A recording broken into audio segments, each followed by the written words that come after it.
열왕기는 누가 썼는지 정확히 알 수 없어요. 그런데 유대인들은 예레미야가 썼다 그렇게 믿습니다. 열왕기는 여러 왕들의 이야기를 기록한 책입니다. 마치 조선 왕조 실록과 같아요. 그래서 어느 왕이 언제 뭐를 했다, 전쟁을 했다, 사신이 왔다, 싸웠다, 죽었다, 왕이 즉위했다, 이런 이야기가 쭉 기록된 책이 열왕기 상하입니다. 북이스라엘의 왕 19명 그리고 남유다의 왕 20명의 이야기를 기록을 했고, 솔로몬 왕이 죽을 때부터 그리고 남유다 예루살렘이 멸망당할 때까지 대략 400년의 역사를 기록하고 있습니다. 솔로몬 왕이 죽고 이스라엘은 분단을 경험하게 됩니다.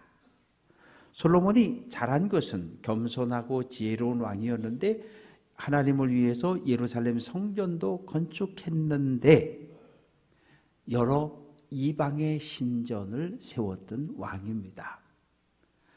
시돈 사람들이 믿는 아스다로 신전, 암몬 사람들이 믿는 밀곰 신전, 모압 사람들의 신 그모스 신전을 예루살렘 성전 건너편 감람산에 건축을 했고, 그리고 신전을 찾아가 엎드려 절했던 왕이 솔로몬입니다. 이스라엘의 분단은 솔로몬의 죄에 대한 하나님의 심판이었고, 분단을 하나님께서 허락을 해주신 거예요. 아이야라고 하는 선지자가 성 밖으로 나오다가 솔로몬의 최대의 정적이었던 여로보암이라는 야당 지도자를 만나게 됩니다. 선지자가 자기가 입고 있던 옷을 벗어서 쭉쭉 찢습니다. 12조각으로 찢어요. 그리고 10조각을 가져라 그렇게 이야기합니다. 그러면서 하나님의 말씀을 전해줍니다. 여로보암아, 내가 만일 내 종 다윗처럼 행해서 율법에 순종하고 하나님의 길로 행하기만 하면 내가 너와 함께 하겠다. 내가 이스라엘을 오랫동안 통치할 수 있도록 붙잡아 주겠다라고 약속을 했습니다. 그래서 가나안 땅에 여로보암이 통치하는 북이스라엘 10개의 지파를 다스리고 다윗의 후손이 통치하는 유다 왕국 2개의 지파가 이렇게 갈라져서 그때부터 서로 다투기 시작합니다. 열왕기 상하 전체에서 오므리 가족의 가문의 이야기가 3분의 1을 차지합니다. 오므리, 아합, 히스기야, 요람. 이 4명의 왕이 40년을 통치했는데 열왕기 전체에서는 3분의 1을 차지하고 있어요. 아니, 왜 이렇게 한 가문의 이야기가 성경의 많은 부분을 차지하고 있을까요? 아합 왕이 통치하던 그 시대는 하나님이 참신이냐 바알이 참신이냐를 놓고 아주 극심하게 싸웠던 시대였기 때문입니다. 아합 왕이 통치하던 시절 이스라엘에는 세 부류의 사람들이 있습니다. 오직 하나님만 믿는 엘리야와 하나님이 감추어 두신 7,000명, 그리고 바알을 신으로 믿는 이세벨과 바알 제사장들, 그리고 하나님과 바알 양쪽에 발을 하나씩 딱 디디고 왔다 갔다 하는 아합 왕과 이스라엘 백성들로 나누어졌습니다. 열왕기에는 12명의 예언자가 등장합니다. 예언자는 예언을 선포하는데 예언은 맡길 예자, 하나님께서 예언자에게 맡겨주신 말씀을 그대로 선포하는 사람이 예언자입니다.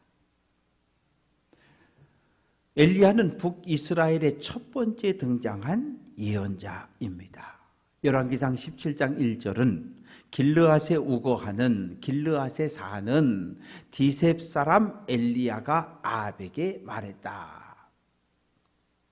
길르앗은 요단강 동편에 있는 땅입니다. 아주 이 땅이 기름져서 농사짓기에 좋고, 그리고 풀밭이 잘 조성이 되어져서 가축을 기르는데 적합한 땅입니다. 아니, 왜 예언자가 등장했을까요? 예언자가 등장하는 사회를 보면 하나님의 말씀에서 떠난 사회입니다. 하나님을 버리고 다른 신을 섬기는 사회, 불의한 권력자, 악한 부자들이 사회적인 약자를 돌보지 않고 착취하는 그러한 사회에 선지자, 예언자가 등장합니다. 죄를 지으면 그냥 심판하고 벌 주면 되는데 예언자를 보냈다는 이야기는 아직 하나님께서 북이스라엘을 사랑한다는 거예요. 예언자가 선포하는 말씀을 듣고 회개하고 돌아오면 용서해 주겠다는 배려가 담겨 있습니다.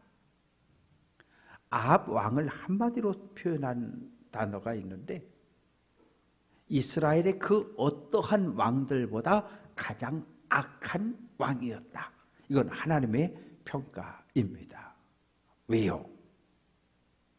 여로보암이 베델과 단에 세워놓은 황금 송아지를 찾아가 엎드려 절했고, 그리고 시돈 왕 엣바알의 딸 이세벨을 아내로 맞이했는데 바알 숭배자입니다.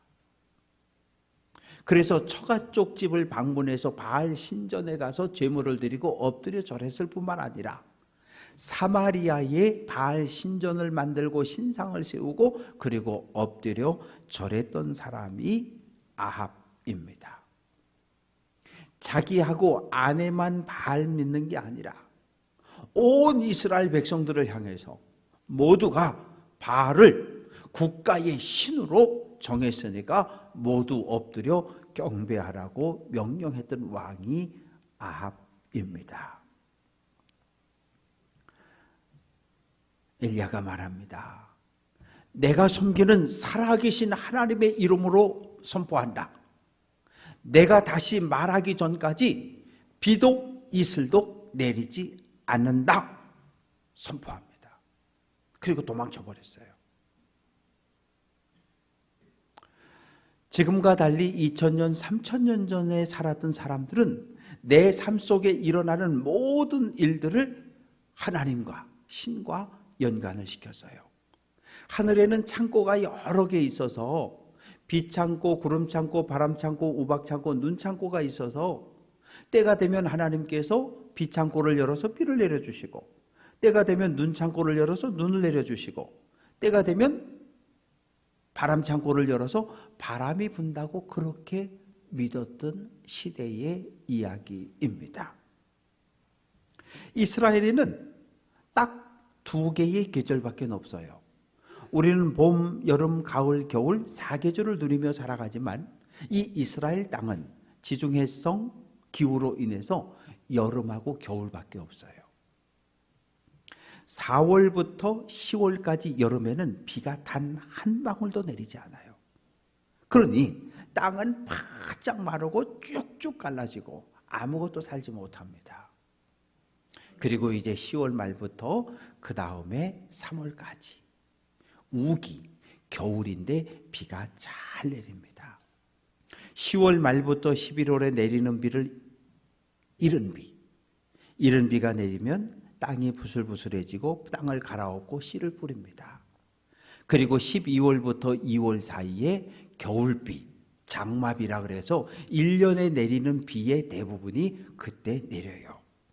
그리고 3월, 4월 요 어간에 늦은 비가 내리면 보리와 밀이 충실하게 익습니다. 그래서 늦은 비를 축복의 단비라고 불렀어요. 스가랴 8장 12절은 하늘은 이슬을 내린다고 말합니다. 이슬은 하나님의 선물이고 하나님의 축복입니다. 아합 왕궁이 있는 이스라엘 이 지역에는 가을부터 봄까지 날마다 이슬이 내려요. 왜냐하면 2814m의 헤르몬 산이 있는데 헤르몬 산 꼭대기는 우리 백두산보다 조금 더 높거든요. 여기는 1년 12달 눈이 쌓여 있는 산입니다. 이 산의 영향으로 인해서 그 주변 모든 평지에는 날마다 많은 이슬이 내리기 때문에 비가 한 방울도 안 와도 농사 짓는데 아무런 문제가 없어요. 그런데 어떻게 됐어요? 아합 왕이, 하나님만을 섬겨야 할 아합 왕이 하나님을 버리고 바알을 신으로 따르기 시작하고 백성들이 우상 숭배에 빠졌을 때 하나님께서 하늘을 닫아버리신 거예요. 그래서 비도 내리지 않고 이슬도 내리지 않게 했습니다. 아합 왕은 살아있는 권력, 대통령이잖아요. 저놈 잡아라! 도망쳤어요. 이세벨이 섬겼던, 그리고 아합이 섬겼던, 북이스라엘 백성들이 섬겼던 바알은 어떤 신일까요? 바알은 비를 내려주는 신이에요. 그리고 폭풍 우의 신입니다. 출애굽기 20장 3절은 너는 이스라엘은 나 하나님 외에는 다른 신을 내게 두지 말라. 약속이에요. 출애굽 1세대가 시내산에 강림한 하나님과 맺은 약속이 우리는 오직 하나님만을 왕으로 섬기겠습니다. 하나님은 이스라엘을 보호하고 지켜준다는 약속이거든요. 그런데 이 약속을 깨뜨렸어요. 아합 왕과 이스라엘 백성들이 우상 숭배했을 때 하나님 엘리야를 보내서 비와 이슬이 내리지 않는다고 선포하고 엘리야는 도망을 칩니다. 엘리야야, 예 하나님, 너 그리 시내가에 숨어라. 요단 동편 디셉 고향 근처에 그리 시내가 산골에 숨어버렸어요. 까마귀가 아침 저녁으로 떡과 고기를 가져다 주었고 물을 마시면서 생활을 했는데 비가 이슬이 멈추고 시내도 말라버렸어요. 하나님께서 엘리야야, 예, 너 시돈 사르밧으로 가라고 말씀을 하십니다. 순간 망설이게 돼요. 사르밧이 어디입니까? 시돈 땅 한가운데예요. 시돈은 누가 통치하고 있습니까? 아합 왕의 아내 이세벨의 친정 아버지가 통치하는 땅이 시돈 땅. 바알 숭배의 중심, 본산지가 두로 시돈인데 거기 가라는 거예요. 아니 하나님, 거기 가면 잡혀서 죽을 수 있는데요? 그런데 기도해봐도 하나님의 음성이 분명해요? 하나님의 말씀이 분명해요? 우리 속담에 등잔 밑이 어둡다 그러잖아요. 이세벨이 이스라엘 땅에서 하나님을 믿는 선지자와 백성을 억압하고 탄압하고 죽일 때 하나님은 엘리야를 우상 숭배의 중심인 시돈 땅 사르밧에 숨게 만들으셨어요. 사랑하는 성도 여러분, 왜 하나님은 엘리야를 시돈으로 가라고 명령하셨을까요? 당시 사람들은 이 하나님을 이스라엘 땅 안에서만 역사하는 신으로 그렇게 이해를 했어요. 그러니까 우리 표현으로 해보면 이 춘천을 다스리는 신이 있고 홍천을 다스리는 신, 양구를 다스리는 신, 화천을 다스리는 신 다 따로 있는 거예요. 그런데 그 신들은 그 지역을 벗어나면 힘을 못 쓴다고 생각한 거죠. 하나님은 이스라엘 땅 안에서만 능력을 행하고 역사하는 신으로 그렇게 이해한 거예요. 그런데 하나님은 아니라는 거예요. 나는 온 세상을 통치하고 다스리는 땅임을 선언하십니다. 왜요? 시돈, 두로에도 비가 내리지 않고 이슬이 멈췄거든요. 그러면 아합이 믿는, 이세벨이 믿는 바알신이 비를 내려줘야 되잖아요. 이슬을 내려줘야 되잖아요. 내렸을까요? 아니요. 한 방울의 비도 내리지 못했어요. 아합 왕과 이세벨이 두로와 시돈 사람들이 믿었던 그 바알은 무능력한 신이었어요.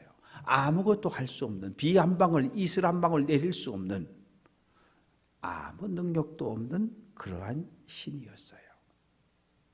하나님은 엘리야를 통해서 사르밧에 있는 한 과부에게 은혜를 베푸셨습니다. 당시 과부가 되면 남편이 없는 사람이 있잖아요. 울타리가 기둥이 없잖아요. 그러면 나가서 장사를 할 수도 없고 소를 키울 수도 없고 아무것도 할 수 없어요. 수입이 전혀 없어요. 농사를 짓고 농사가 끝나면 그 밭에 가서 이삭을 한 알 한 알 주워서 그 이삭을 탈곡해서 그것으로 하루하루를 살아가는 사회적 약자, 가장 연약한 사람이 바로 과부였어요. 그래도 비가 내리고 농사를 지을 때는 이삭 줍기를 해서 아들을 먹이고 살릴 수 있었는데, 이제 비가 내리지 않고 이슬도 멈추어 버리니까 씨를 뿌리지 못하고 거두지 못하니 주워올 이삭도 떨어졌어요. 엘리야는 사르밧 성문가에 이러고 앉아 있다가 한 여인을 봅니다. 과부였어요. 어떻게 합니까? 당시 과부들은 검은 옷을 입고 생활했거든요. 그래서 여인에게 나에게 물 한 그릇만 줘요. 그래서 물을 들어가는 그 여인의 뒤에다가 올 때 작은 떡도 하나 가지고 와라. 그러니 이 과부의 입장에서 얼마나 기가 막힌 일입니까? 처음 봤는데, 우리 동네 사람도 아닌데, 우리 민족도 아닌데, 왜냐하면 지금은 전 세계가 하나로 되어서 비행기만 타면 어디든지 갈 수 있는 그런 사회지만 2000년 전, 3000년 전에는 그냥 그곳에서 나면 그곳에서 자라서 그곳에서 결혼하고 그곳에서 죽는 거였어요. 이 과부가 어디로 뛰어가야 돼요? 우리말로 하면 경찰서로 뛰어가야 돼요. 우리 동네에 이상한 사람이 왔다고, 나한테 물을 달라고 그러고 떡을 달라는 저 이상한 놈이 있는데 저 놈 잡아다가 조사해 보라고. 낯선 남자가 물 달라, 떡 달라.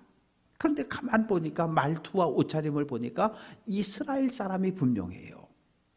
그래서 이 사르밧 과부가 이야기합니다.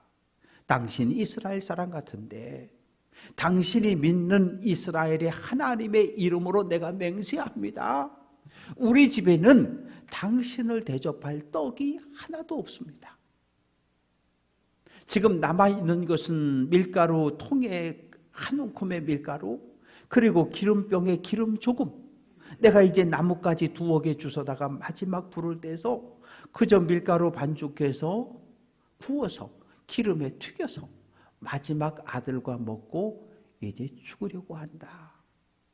오늘 이거 먹으면 내일 먹을 양식이 없다고. 그런데 작은 떡 하나를 내놓으라고 하는 것은 오늘 먹고 내일까지 이어갈 생명, 그 생명줄을 내놓으라는 건데 어느 엄마가 줄 수 있겠어요? 아들이 엄마가 돌아와서 떡을 만들어 주기를 기다리고 있는데 어느 엄마가 선뜻 그 떡을 내놓을 수 있겠습니까? 망설이고 고민하고 머뭇머뭇하고 있어요. 엘리야가 말합니다. 두려워하지 말고 가서 내 말대로 해라. 그래, 나뭇가지 주워서 가서 떡 만들어.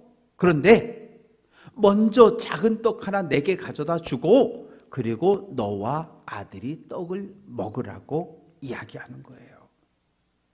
아니, 이 사람이 도대체 낯선 사람인 분명한데 근데 함부로 이렇게 무시할 수 있는 그냥 보통 사람은 아닐 것 같고, 사르밧 과부의 마음엔 엘리야에 대한 두려움이 생겼어요.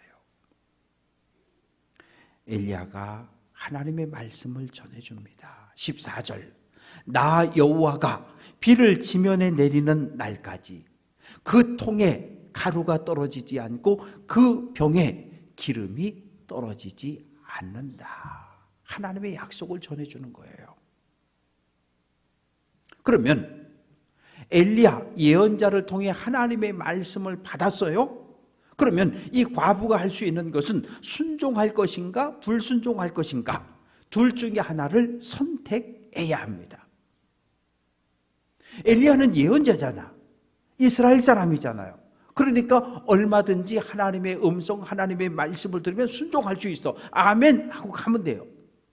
그러나 사르밧 과부가 엘리야의 말을 신뢰할 이유가 전혀 없어요. 엘리야가 전해주는 말, 하나님의 말씀을 내가 따라야 할 이유가 없어요. 왜? 나는 바알을 신으로 섬기는 백성인데, 내가 지금 이스라엘의 선지자, 예언자 엘리야가 전해준 하나님의 말씀을 내가 받아들이면, 순종하면 나는 어떻게 되는 거예요? 우리 민족이 믿는, 지금까지 내가 믿어왔던 바알을 버려야 해요. 바알을 버리고 하나님을 내가 영접해야 되거든요. 그래서 고민합니다. 보네포 목사님은 독일 신학자요, 목사였는데, 신앙은, 믿음은 주님의 명령에 순종하는 것이다, 이렇게 이야기를 했어요. 믿음은 무엇입니까? 하나님의 말씀에 순종하는 것을 성경은 믿음이라고 이야기해요.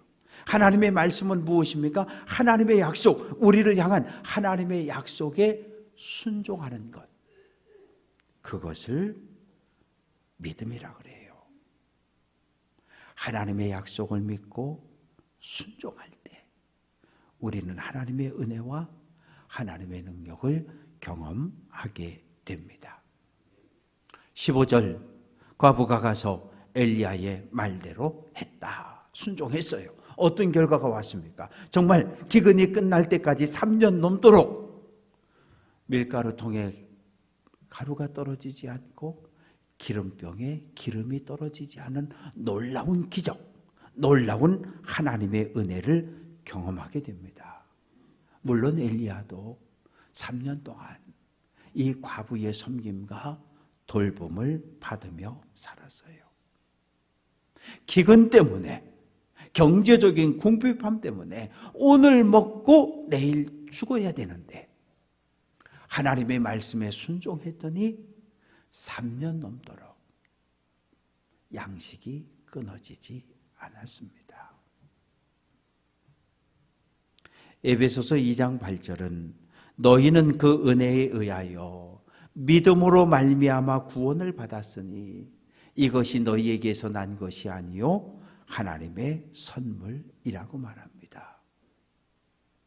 믿음이라고 하는 건 하나님의 은혜를 아멘으로 받아들이는 것이 믿음이에요. 그러니까 믿음은 하나님의 선물입니다. 내가 뭐 선행을 열심히 하고 착한 일을 하고 헌금을 많이 하고 봉사를 많이 하고 그래서 믿음이 나에게 생겨지는 것이 아니라 하나님의 선물, 우리의 삶에 임한 하나님의 은혜를 아멘으로 받아들일 때 우리에게 주어지는 하나님의 선물이 믿음이고, 이 믿음으로 우리는 영생을 얻고 믿음으로 천국에 가는 줄로 믿습니다.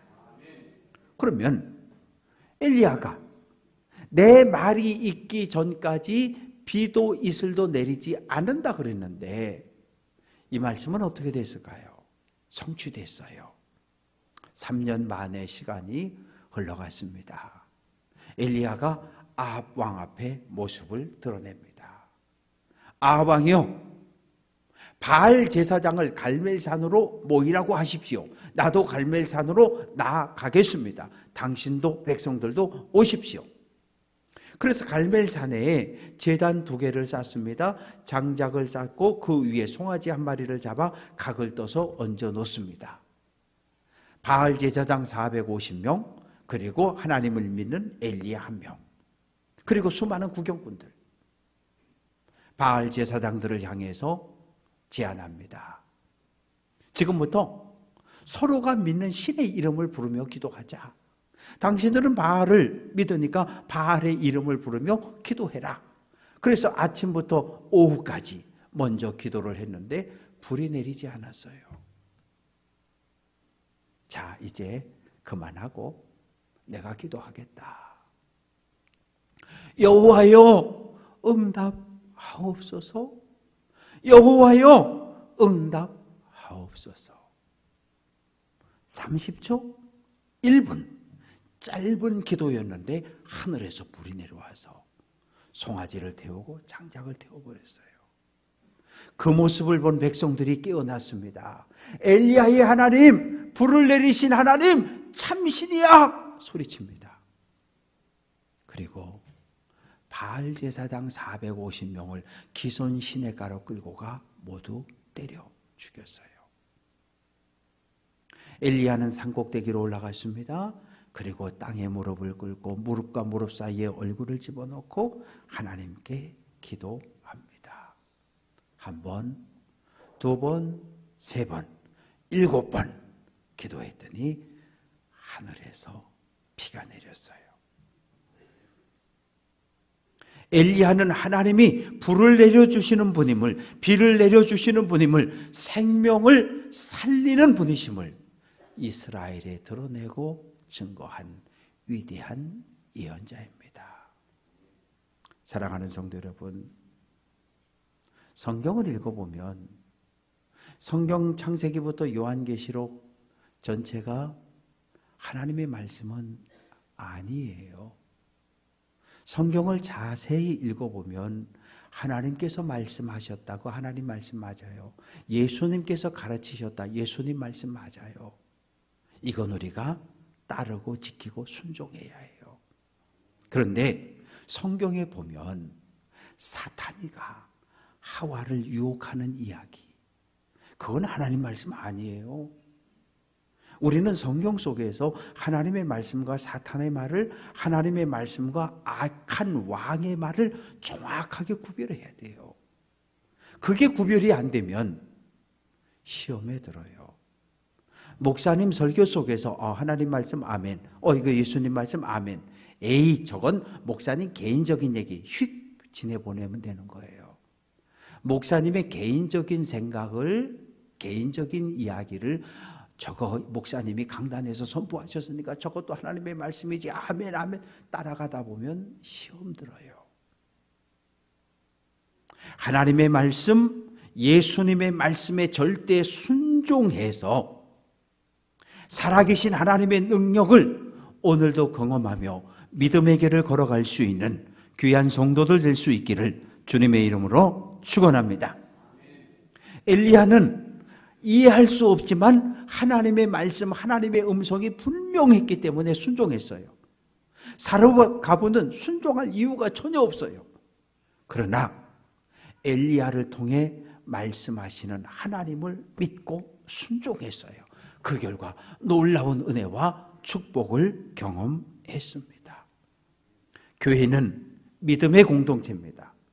내 뜻 내려놔야 돼요. 내 생각 내려놓고 내 경험 내려놓고 온전히 하나님의 말씀에 아멘으로 순종함으로 하나님 오늘 우리에게 베푸시는 놀라운 은혜와 기적을 날마다 경험하며 믿음의 길을 달려갈 수 있는 귀한 성도들 될 수 있기를 주님의 이름으로 축원합니다.